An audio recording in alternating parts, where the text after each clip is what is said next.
Welcome back. તો ગુજરાતમાં સરકારી યોજનામાં સગાવાદને લઈને સૌથી મોટો ખુલાસો થયો છે। ગરીબો માટે ચાલતી સરકારી યોજનામાં ભરતીમાં ભાઈ ભત્રીજાવાદની નિમણૂક થતી હોવાનો ખુલાસો થયો છે। ગુજરાત લાઇવલીહુડ પ્રમોશન કંપનીએ પંચમહાલમાં એક જ જાતિના 16 લોકોની તાલુકા કોઓર્ડિનેટર તરીકે નિમણૂક કરી છે। ગરીબોની મદદ માટે લાયકાત ધરાવતા યુવકોને નોકરી આપવાને બદલે સગાઓને ગોઠવાયા છે। આ નિમણૂક પંચમહાલના ઘોઘંબા, ગોધરા, હાલોલ, કાલોલ, મોરવા હડફ અને શહેરા તાલુકામાં કરવામાં આવી, જેનો પત્ર સોશિયલ મીડિયામાં વાયરલ થયો છે। આ પત્રને લઈને સરકારી ઉચ્ચ અધિકારીઓએ તાલુકા વિકાસ અધિકારીને આદેશ આપીને ગોઠવણ કરી હોવાનો આરોપ શરૂ થયો છે। આ સાથે જ લાયકાત ધરાવતા યુવકોના અધિકાર પર તરાપ મારીને સગાઓની ગોઠવણ કરી હોવાની પણ ચર્ચાઓ શરૂ થઈ છે। ત્યારે આ નિમણૂક વ્યવસ્થાની સ્થાનિક નેતાઓએ કરી હોવાની આશંકા વ્યક્ત કરવામાં આવી રહી છે, જેથી લાયકાત ધરાવતા યુવક યુવતીઓને નોકરી મળશે કે કેમ તેવો સવાલ પણ ઉભો થયો છે।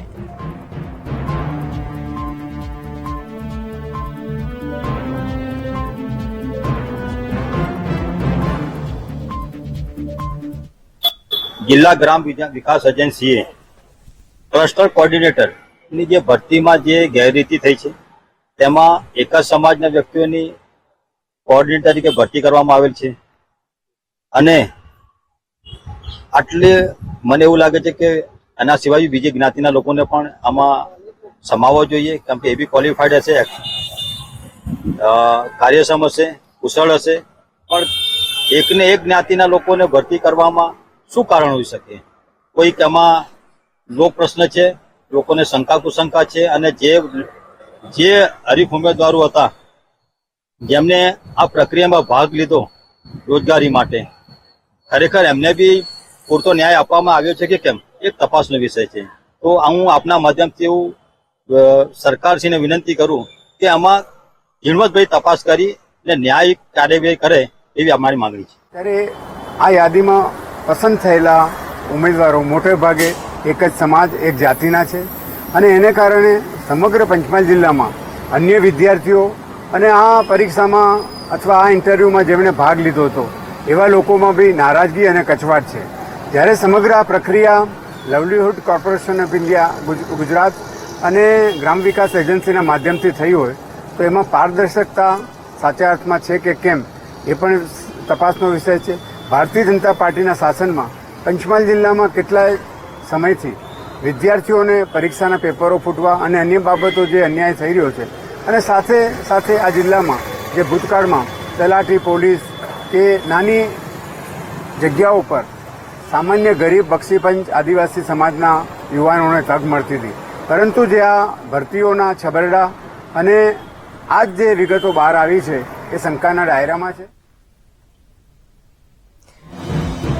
અમારા સંવાદદાતા વિવેક લાઈવ જોડાઈ ગયા છે વધુ વિગતો સાથે। વિવેક, જણાવશો કે ગુજરાતની જ આ ઘટના છે કે જ્યાં સરકાર દ્વારા મસમોટા દાવાઓ કરવામાં આવતા હોય છે કે જે યોગ્ય લાયકાત ધરાવતા લોકો હશે તેમને સરકારી નોકરી મળશે, પરંતુ અહીંયા તો કંઈક અલગ જ દ્રશ્યો સામે આવ્યા છે। સરકારી યોજનામાં સગાવાદને સમર્થન આપવામાં આવતું હોય તેવો ઘાટ સર્જાયો છે, શું છે વધુ અપડેટ? જી ચોક્કસની વાત કરીએ તો ગુજરાત ગ્રામ વિકાસ દ્વારા બતાવવામાં આવ્યું છે કે અલગ અલગ તાલુકામાં ક્લસ્ટર કોઓર્ડિનેટર લેવામાં આવે છે। ક્લસ્ટર કોઓર્ડિનેટરમાં અન્યાય થયો હોય એવું સામે આવ્યું છે। આ અન્યાયમાં એક જ જ્ઞાતિના લોકો લેવામાં આવ્યા હોય એવું સ્પષ્ટ દેખાય છે।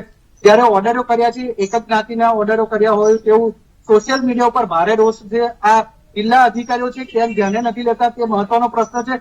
કોના દબાવમાં આ વસ્તુ કરી રહ્યા છે ને અત્યારે જે વસ્તુ છે એ કોઓર્ડિનેટરની જગ્યા છે એમાં જે બક્ષીપંચ છે, અન્ય જેટલા વિદ્યાર્થીઓ ગયા હોય એમને અન્યાય થયું હોવાનું સામે આવ્યું છે। ત્યારે હાલ જે છે એ કોંગ્રેસ દ્વારા વિરોધ કરી રહ્યા છે કે આ જે ભરતી થઈ છે એ ભરતીને ન્યાયિક રીતે ચકાસણી કરવી જોઈએ અને તેમને સ્પષ્ટપણે કેન્સલ કરીને ફરીવાર ભરતી કરવી જોઈએ એવી માંગણી કરી રહ્યા છે। બિલકુલ, આ સાથે જ આ જે યોજના હતી તે ગરીબો માટે ચાલતી સરકારી યોજના હતી અને તેમાં પણ આ રીતે સગાવાદ ચાલે છે, એ કેટલો યોગ્ય? ચોક્કસથી કહી શકાય કે આ એક સગાવાદ નહીં પરંતુ ક્યાંક ને ક્યાંક રાજકારણ અંદર છે। એ રાજકારણના સગાવાદ અંદર લાવી રહ્યા છે। એક જ પરિવારના લોકોને અંદર એન્ટ્રી આપીને ભરતી કરવામાં આવ્યું હોય તેવું સ્પષ્ટ દેખાય છે। અંદર ઉલ્લેખ છે કે એક જ નામના કેટલાક લોકોને ભરતી કરવામાં આવી રહ્યા છે. હાલ જોવા જઈએ તો આ જે જિલ્લા અધિકારી છે, જિલ્લા અધિકારી મિશન મંગલમ ના આ કામ કરતા લોકોને કોઓર્ડિનેટરની જગ્યા કેમ આપવામાં આવી? જિલ્લા કલેક્ટર અને ડીડીઓ આના માટે સ્પષ્ટતાથી તપાસ કરે એવી માંગણી ઉઠી છે. આ જે લોકો જે વિદ્યાર્થીઓ છે, વિદ્યાર્થીઓને ક્યાંક ને ક્યાંક અન્યાય થયો હોય તેવું સ્પષ્ટ દેખાય છે. જી બિલકુલ, આ સાથે જ જે કંપનીનું નામ સામે આવ્યું છે, ગુજરાત લાઇવલીહુડ પ્રમોશન કંપનીનું નામ સામે આવ્યું છે કે જ્યાં પંચમહાલમાં એક જ જાતિના 16 લોકોની તાલુકા કોઓર્ડિનેટર તરીકે નિમણૂક કરી છે. આ કંપની વિશે શું વધુ માહિતી મળી રહી છે?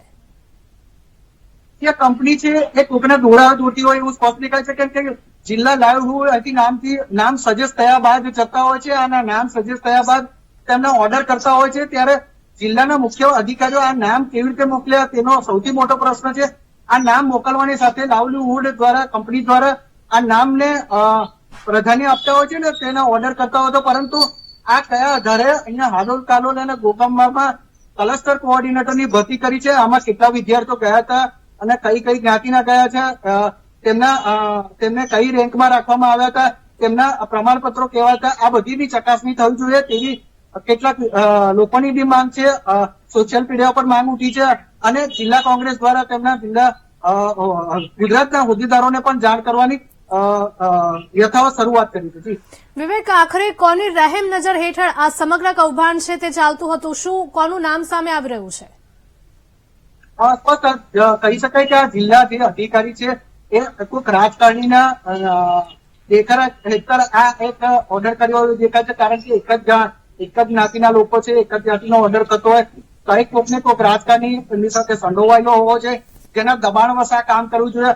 અધિકારીઓ દ્વારા દબાણવશ કરીને જે વિદ્યાર્થીઓ, જે ભણેલા વિદ્યાર્થીઓ છે જેને નોકરી મળવાપાત્ર હોય છે, મળવાપાત્ર રહેતી નથી, જેને લઈને આ દબાણવશ હોવાને કારણે માત્ર ને માત્ર એક જ પરિવારના, એક જ કુટુંબના અને એક જ જ્ઞાતિના લોકોને આ ઓર્ડર આપવામાં આવી રહ્યો છે. આ ઓર્ડરને કારણે જિલ્લામાં ખળભળાટ મચી ગયો છે, પરંતુ ક્યાંક ને ક્યાંક આની રજૂઆત મુખ્યમંત્રી સુધી પહોંચે તેવા બી પ્રયત્નો કરી છે અને મુખ્યમંત્રી દ્વારા આનું ધ્યાને લઈને આ ક્લસ્ટર કોઓર્ડિનેટરની ભરતી ફરીથી રાબેતા મુજબ, જોગવાઈ મુજબ કરવામાં આવે તેવી માંગ ઉઠી છે.